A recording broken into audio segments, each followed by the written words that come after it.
мешітке таң намазынан қалмайтын. Жағдайда солға кешеге. Жамағат намазына үлгермей қалам деген уайыммен сол мешіттің алдына тоқтап шыққан мезет еді. Салихалы амалдың үстінде денеден өтіп жатыр. Серік ағамыз дүние жиған жоқ. Серік ағамыз атақ жиған жоқ. Серік ағамыз мансапалау болған жоқ. Патшаның көзіне сүйейін, әкімнің қасына отырайын деген жоқ. Бірақ әкімдерге жаназасына тұрып жатыр. Сондықтан ағамыз Таразда тұрды, ағамыз Астанада тұрды, ағамыз Меккеге барды, ағамыз қажылыққа барды, ағамыз қаншама елдің алдында абыройлы болды. Соңғы мекеннің Алатаудың етегінен өзіміздің қастерлі жетісудан бұйырған екен. Енді бала шағасына қасына дұға тұруға, ғибрат алып тұруға да бір мүмкіншілік болып тұр.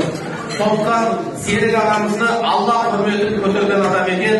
Ағамызға сауаптар жазсын, истиғфар айтыңыздар, көп дұға айтыңыздар. Бәріміздің баратын жеріміз сол. Қазағына кісіні көметін жерді көрмейік, көтопырақ. Соны бұрынғы қариялар айтатын еді. Көрмейік демек көр, орыстар айтпақ, смотри, қара, көр. Нағыз көретін, нағыз ойланатын, нағыз ғибрат алатын жерім осы дегеннен қазақ соны бір ауыз сөзін көр деген екен.